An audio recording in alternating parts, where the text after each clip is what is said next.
Amanda Gefter had discovered a mystery. Doing research on the physicist John Archibald Wheeler, I was going through his journals, and there were like a number of very intriguing little clues that refer to a man named Putnam. Peter Putnam. He had died essentially in like total poverty and then left in his will $40 million to the Nature Conservancy.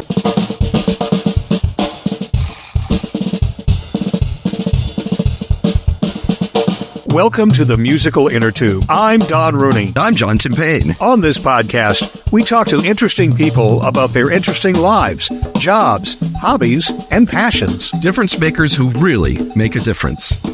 Today, the musical Innertube welcomes Amanda Gefter. Amanda is a freelance writer specializing in fundamental physics, cosmology, cognitive science, and philosophy. She tends to do the easy stuff. Amanda is here to talk about her fascinating piece in the June 17th Nautilus. But please look it up. It's so wonderful. It's titled, Finding Peter Putnam, the Forgotten Janitor Who Discovered the Logic of the Mind. It's not only the amazing story of Peter Putnam, a brilliant scientist philosopher who died in almost total obscurity, and it may have created the best description so far of what mind is and how it works, but it's also a great story of research.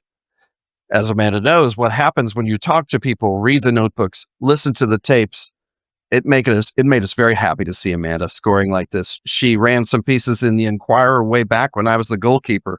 So we're really excited to welcome Amanda Gefter. Thank you so much for having me. Amanda, to begin, how did you first find out about the mysterious Peter Putnam? So I was doing research for my first book, actually, and I was doing research on the physicist John Archibald Wheeler was, this legendary giant of 20th century physics. This is like the guy who coined the terms black hole and wormhole and many others, and did sort of foundational work on literally everything from like nuclear physics to general relativity to quantum gravity. And he was also like this, I think of him as like the poet laureate of physics. He was like this brilliant, creative, radical thinker. And turned out he had kept journals his whole career. Like if he went to a dinner party, there would be like the seating chart. And if he spoke on the phone to someone, it would say, like 4:02 to 4:37, spoke to someone. So these journals, when he was getting up there in age, he donated them to the American Philosophical Society Library in Philadelphia, which is like a beautiful place to do research. And so they have this massive collection of his journals, and I was going through them, and there were like a number of very intriguing little clues that refer to a man named Putnam. So one of them was like when people used to give talks and they would use like an actual projector, and they would take like a Mylar to lay it on top of the projector. So it was like, and had the titles of two talks, and it said Wheeler from reality to consciousness, Putnam from consciousness to reality. And I was like so intrigued by this. What were these talks? What did they say? What did they see as this link between the world and the mind? And also like, who was Putnam? There's a famous philosopher, Hilary Putnam. I assumed maybe that was who it was. And anyway, as I kept reading the journals, it became clear it was someone named Peter Putnam. And this had been a student of Wheeler's. And this was just a really weird mystery, because Wheeler mentored so many brilliant physicists. Like Richard Feynman was one of his students. Everyone he mentored went on to like do incredible things and win Nobel Prizes and whatnot. And so for him to have a student that I'd never heard of was like really strange. And on top of it, he spoke about this Peter Putnam more often and with more emotion than any of the other students. Like there was a real difference. Like he deeply, deeply cared about this person and what they thought about what he was doing. And it was just like, it was so mysterious to me. And so I started looking into it, and there was virtually nothing. I mean, if you Google Peter Putnam, you will find these terrifying images of a of a bodybuilder with like a tiny Speedo. That was one of the funniest parts of the essay, where you sort of lead us down a blind alley there. We're saying, I saw these pictures of bodybuilder, and I thought, wait a minute, hold on, cognitive dissonance, Yeah. and it says, oh, but that wasn't the Peter Pan. I said, oh, very nice indeed. And I skipped a few steps, but there were a few other like red herrings. Like there was another Peter Putnam who was actually at Princeton, which is where Wheeler was, at the same time as Wheeler, so I was certain I had found the right guy. And this Peter Putnam had gone, it's a dark story, had gone through like a depression, had tried to commit suicide, but through some just fate of the angle of the gun, ended up blinding himself, but not killing himself. And so and then like this gave him this like renewed sense of gratitude for life. And so he wrote about blindness and anyway, I had to keep going. And there was just very, very little about him. But what I learned about him was that he had been killed in 1987 by a drunk driver. At the time, he was riding his bicycle to work in Houma, Louisiana, and he was on his way to work where he was a janitor. He had died essentially in like total poverty, and then left in his will $40 million to the Nature Conservancy. So at that point, I'm hooked. If you could, I mean, someone should make a movie. I hate to say it. I mean, but it's amazing. It's the kind of thing. The trouble is like Good Will Hunting exists, and this is sort of like it's like Good Will Hunting in reverse, Yeah, that's right. Yeah, Matt Damon's sequel. Yeah. This was a man, so he had exquisite training. He had great teachers. Even Einstein, when he met him, knew that the man was brilliant. What was it that took him down the road he finally followed? I mean, there are traces of paranoia, more than traces. There's a paranoia in much of his writing. There's an overweening mother who seems like she's got a role in making him what he was. What made me feel really bad while reading it, that he discovers that he is gay at a time when it would have been fatal to his career for anybody to know it. And he worked very hard to keep his lifelong relationship away from the public eye. But I mean, what is your assessment of why the people who worked with him didn't do enough to get him to the forefront? Did he self-sabotage? What do you think? Yeah. So, I mean, these were the questions that I've spent the last decade trying to answer. And when you read his correspondence with people like Wheeler and other physicists, it seems like he's a very difficult character. It seems like a lot of self-sabotage.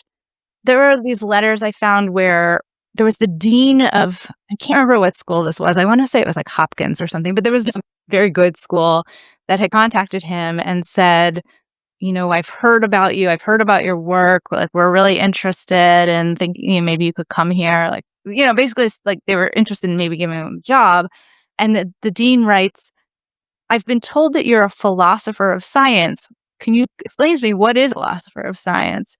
And Putnam replies and says, well, you tell me, what's a dean? He wasn't like an easy person always. And he just didn't do himself a lot of favors. Great job interview, right? Yeah. Right. He would like write to these, like, he would be in touch with these incredibly brilliant philosophers. And he would say, like, he would also like really downplay what he was doing. I don't know. I just have a lot of like rough drafts of papers, and the stuff reads is very, very paranoid. Like, for every opportunity that comes his way, he assumes that like his mother is bribing somebody behind the scenes, and so he doesn't want to take it. And the thing is like early on, and there's something going on here. But the more I dug into it, he had every reason. She was trying to bribe people behind the scenes. She was trying to sabotage him at every turn. She was telling him all kinds of lies about people. She was making him crazy. I mean, I think if I hadn't seen that firsthand, I would have still been thinking like Putnam was a little bit paranoid, but he was absolutely right. So in your article, you describe his parents as they're very wealthy. They taught him and his brother not to trust anybody, because it seemed like anybody that was going to be your friend was only going to be your friend because you had money. Yeah. And then after his father passed, she was using her money to try to get him positions. And every position that he seemed to be offered at a really nice school. He turned down because he figured, oh, it's my mom trying to get me ahead, trying to bribe somebody. So yeah, that seemed to sabotage his career as much as the fact that when you were reading his papers, you had to have kind of a syllabus in order to figure out some of what he was trying to say. And some of the colleagues had said he was almost indecipherable when he was talking about what his discoveries were. That was a defensive move on his part. And I say this because you read it and they're hundreds of pages long, and you could read a whole thing and still not know what it's even about. That's how what is the topic of this paper? Let alone the details of the theory. And so and every single, it's you have to read every paper to even understand one sentence of one paper. It's this massive self-referential body of work, and he just makes it as difficult as possible. However, when you read his other writing, so he wrote, well, first of all, he wrote poetry and short stories, and he did creative writing, but he also, because of all the money he ended up with, he did a lot of business dealings where he was commissioning these of art, and it was all charitable. He gave away all the money, but he was so clear, and so it was just very obvious to me that he could be clear when he wanted to. And so this is sort of like Leonardo da Vinci writing in the mirror. It's sort of a copyright, a protection from being stolen or intruded upon. That's really interesting. Yeah, but it's sad because, I think I'm oversimplifying a little just because he was working on something that there wasn't a lot of language for at the time. And so we have ways of talking about the stuff he was doing now that he just didn't have available to him. So I think that also came into play. But yes, I think absolutely a defense mechanism. But the sad thing was, he's writing in the, doing the mirror writing, he wants everyone to read it. Now he really wants people to understand it. And so he's just in this lifelong, conflict with himself. And not even it's not even so much that he wanted everyone to read it. He wanted Wheeler to read it. He wanted Wheeler to understand it. It was he was a father figure to him. Oh. And Wheeler really wanted to understand it and really saw that there was something there, and never took the mother up on any of her schemes. And it's hard, from my perspective as the researcher, it's a funny thing because it's Putnam's oh, I don't know if I can trust Wheeler, but I'm reading Wheeler's diaries. So I know he can trust Wheeler. Wheeler, I know Wheeler's intentions, but unfortunately, he didn't. And so there was just a lot of misconnection, We'll return to our podcast in just a minute, but first, here's a soothing musical interlude.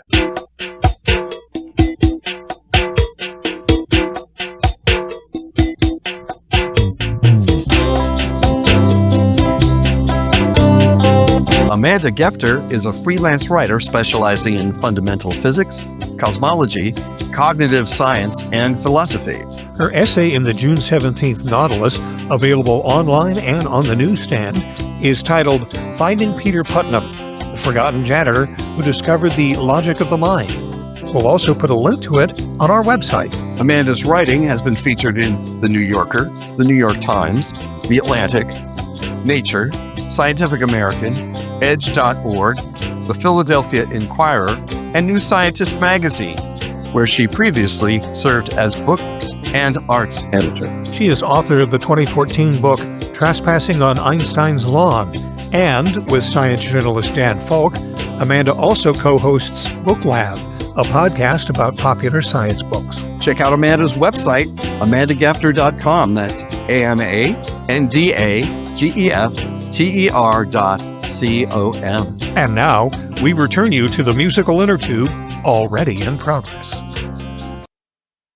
Let's talk about how he looked at the human mind. I think it's correct to say that although there are many theories, and although neurology is in a place that is expanding all the time and is very exciting, that in many ways, mind is still an elusive subject of study. We really, we either don't know what mind is or don't understand what mind is. And it's hard because we're describing ourselves using our minds to learn. And so there's all this weird stuff that goes on, circularity, and really trying to chase it. Having said all that, let's talk about what's brilliant about his ideas. What strikes you as brilliant about his approach to mind? This bridge tender guy who rode his bicycle to work. I mean, what was it that he saw? The theory, I mean, I'll start off by saying when I was doing all the research, I knew I had a really good story. This was like a really interesting character, and whatever the theory was, if I was going to figure it out or not, like I was like, oh, that'll be interesting to know, but really it's the story. And my only real hope about it was that the theory would turn out to be reasonable. Never in my wildest dreams did I think I was gonna like figure out what he was saying and then realize like, oh my God, like he might actually have the answer to this. Like, and I can't believe like how important I really think it is. Have you been hearing from people who are asking the same questions or finding the same things? I'm wondering what the reaction has been. People get interested and then they look at so I put some of his papers on my website so people could see that, because none of the stuff was published. So I put some of these drafts like on my website. There's another website called peterputnam.org that's run by a guy named Barry Spinello who knew him, and there's more papers there. And so people have gotten have read the article and have gotten interested and then it's very easy to get very discouraged and like be like, I don't know what this, so I don't know if anyone's really looked at it carefully enough, but I hope somebody will, because I really do think there's something there. So what I got from your article is that basically you had the situation with Alan Turing, who comes up with what we eventually put together as a computer. And he's figuring out those lovely things, algorithms that we all hate now because they all work for us. And I'm doing that in air quotes. But he figures out how to use the algorithms to put deductions together to come up with something at the end. And that leads to computing. Your theory on what Peter was doing was that he was saying that the mind goes out into the real world, encounters something, figures out how to overcome whatever the difficulty is, and then imprints that in the mind. And the idea then is every time you hit that roadblock again, you have something in your mind that tells you this is how you solve that problem. So instead of just piling up data the way an algorithm does, the mind piles up escape mechanisms or coping mechanisms. And that if it hits a roadblock again and tries those coping mechanisms and they don't work, they try to figure out a way around that. In other words, the mind is always going one step ahead to deduct, to figure out how to get around that. Now, that's what I got. Is that where you wound up? It was a great way of putting it. The only quibble I would have is at the very end you said minding to deduct. And I think what Putnam was doing, so like as you were saying, like a Turing machine is like an abstract description of the kind of mechanical process of doing any kind of deductive logic. So anything where, given a set of premises and some rules, you can deduce facts that are certain, they're absolutely true. So this is like all of math, all of most logic. And so like you were saying, anything that can be done by an algorithm can be done by a Turing machine. That is like deduction. And the thing about deduction is that the answers to anything you're asking are sort of already there in the premises. You don't find out something that you didn't put in. But what Putnam was trying to model was what he called induction. And people mean different things by induction, but what he meant was like anything where something new is in. This is how you come up with the premises in the first place. This is how you come up with the rules. Really, what we're talking about is a machine that learns by doing.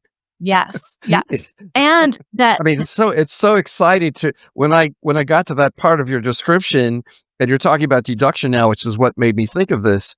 My hair stood up on end because I just said, well, yeah. Exactly. I mean, it's an amazing thing because that's like my feeling about it. And it very quickly became like an exciting idea in science that the brain must be a Turing machine. Like the brain is a computer. And that's become like still to today, that is the mainstream view. there are all kinds of problems with that view, but basically, there are people who have said, I don't know if the brain could really be a Turing machine. So, like Roger Penrose, like famously has given arguments against, like the brain can't be a Turing machine, and he has like interesting arguments why. But then the question is, well, if it's not a Turing machine, what is it? And Penrose resorts to like, oh, it's like weird quantum superpositions doing weird things. Like, well, I don't find that convincing. You can say it's not a you can say the brain's not a Turing machine, and you're just left with like a blank of like then it's magic, it's supernatural, it's something non-physical. It's like there's no other alternative.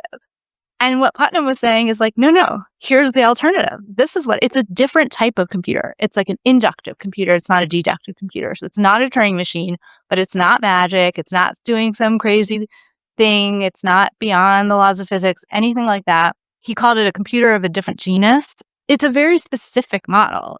Much like Turing's description, it's a very specific model of how a system, given certain properties, can do this thing that we call induction, can go into the world and then like form these behavioral rules that are like context based, and then bring those behavioral rules into contradiction, and then gives the whole process of how this will just automatically happen. It will resolve those contradictions into even better rules. And so it's like bootstrapping itself into, it's a machine that can like learn and then learns how to learn better.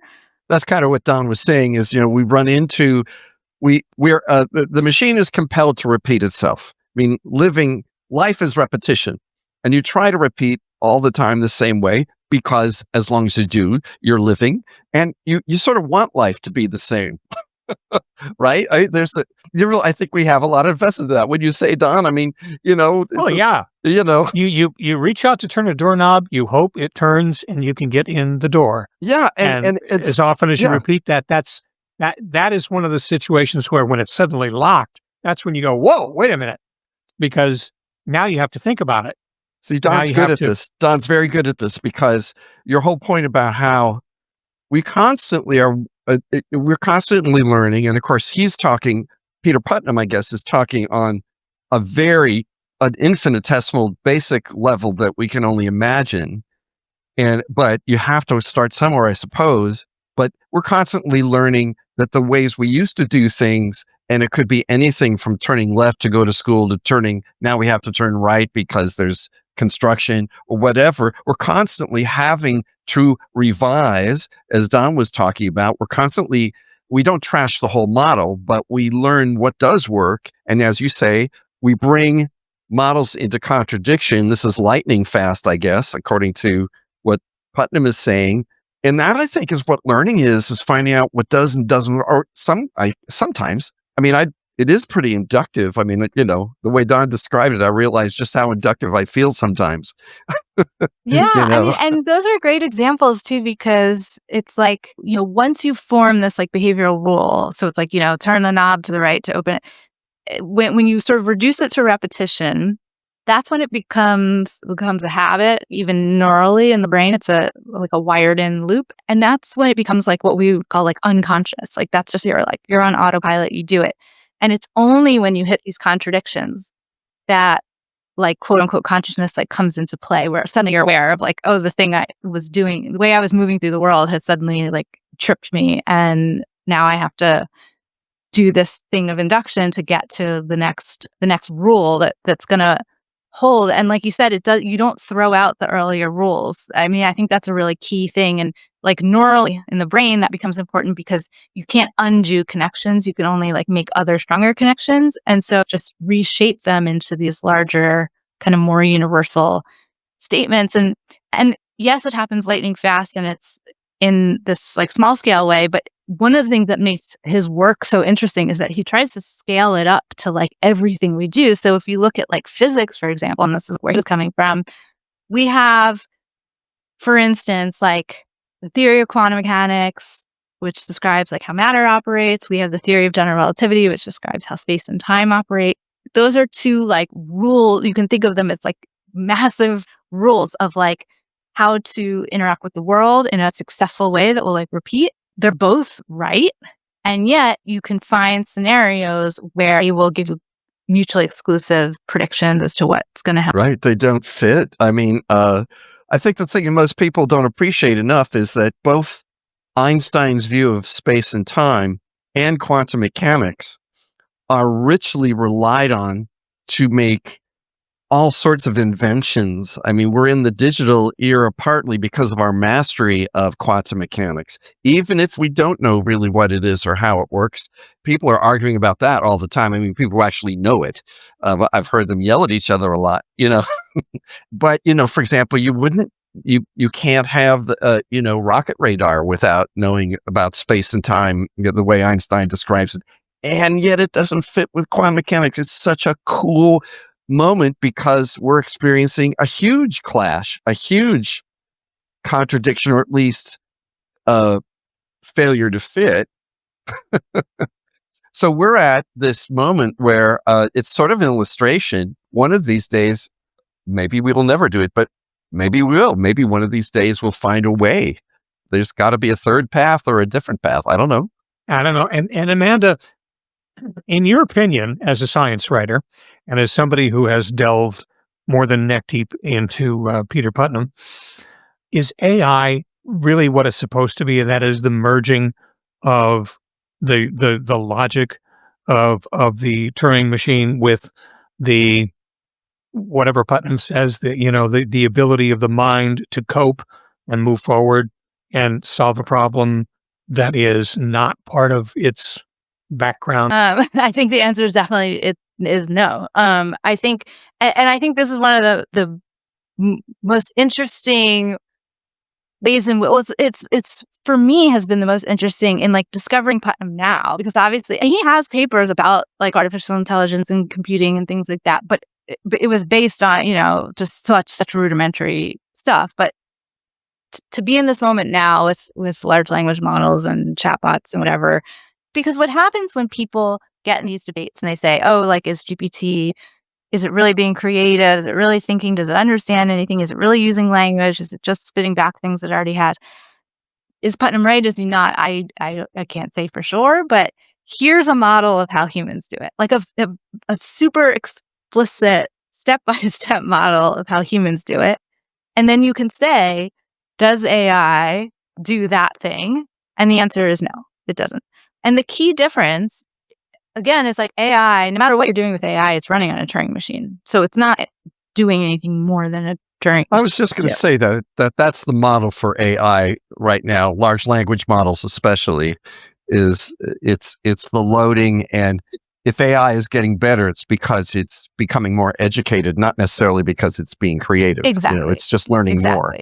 Yeah, it's just being. It's got more on the back end. Exactly. It's right. It's getting fed more. I'm not taking anything away from AI. I actually am addicted to it and kind of like it for other reasons. Yeah.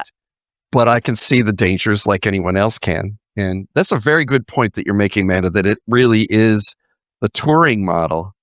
If they ever got an inductive AI, a Putnam model AI, that would be really. It would be really interesting. And the big difference, like, so I remember like when I was first realizing what this theory was, and I thought, well, wait a minute. Like a universal Turing machine is supposed to be like the most powerful thing there is. Like it can literally do anything done by any algorithm.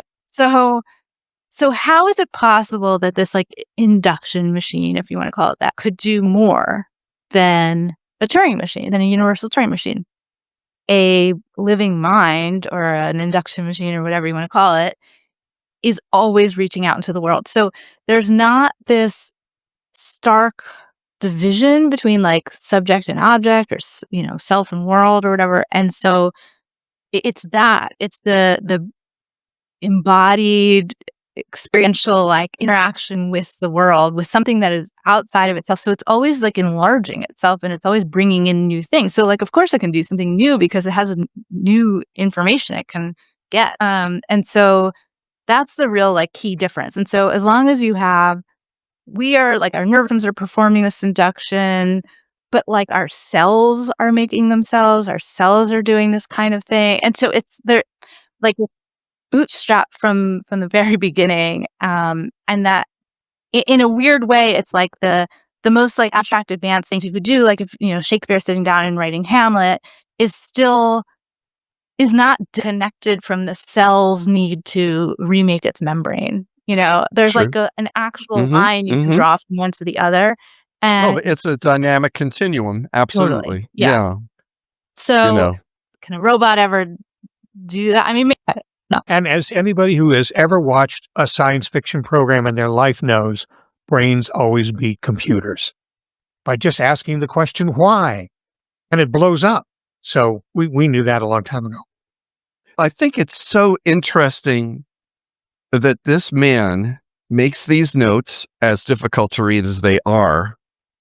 He's got a grip on something that deserves more work. And I'm wondering if it has anyone built on his insights? Is there a Peter Putnam fan club in science? What I was just wondering. No, it's a club of one. It's got to start someplace. I mean, that's not true. It's a club of like 6. No, because there's a few people that are still around who knew him. I would not have been able to write this story if it weren't for them, because they were the ones that like held on to his, literally physically kept all of his unpublished papers in storage all this time, but also like held on to his story and his ideas. This would have been someone who would absolutely have been forgotten if it weren't for a few people that just like kind of kept that flame alive. And so, my whole detective story was just finding these people and, finding Coleman Clark, who takes me to his storage unit, and it turns out to be this massive archive. And so, they've been wanting to get these ideas out, but it's like a few people in the screaming in the dark, and so my hope is that by writing this piece, and I'm working on a book also, so like, where I can go deeper into what all this means, and my hope is that people will like pick it up from there. But at this point, it's just like no, like he's not on Wikipedia. Nobody's ever heard of this person. Amanda, I really hope you do write that book. This piece in Nautilus, Finding Peter Putnam, the forgotten janitor who discovered the logic of the mind, with a title like that, how could you not read it? It's been so great to have you on the show. When you have that book out, we'll get you back on and talk further about this amazing story. Definitely. And we will put a link to your Nautilus article on the website so people can click on it and go read it. Perfect. Thank you so much for having me. Coming up next on the Musical Innertube, it's summertime, and our special guest Bill Truesdale takes us down the shore with a boatload of memories prompted by the fine summer songs we all know and love. Plus, there's a bonus, a sing-along. On the way to Cape May, I fell in love with you. On the way to Cape May, I saw my dreams come true. Summer memories abound on the next Musical Innertube. And thank you for listening to the Musical Innertube. Send us an email at musicalinnertube, all one word, @gmail.com. Or log into our website, musicalinnertube.com, and click on the microphone in the lower right-hand corner to leave us a voicemail. And while you're on our website, take a few minutes to listen to past episodes of the podcast, along with pictures and biographies of our guests, blog posts, and lots more. Our thanks to virtual band Car Radio Dog for providing us with our theme music.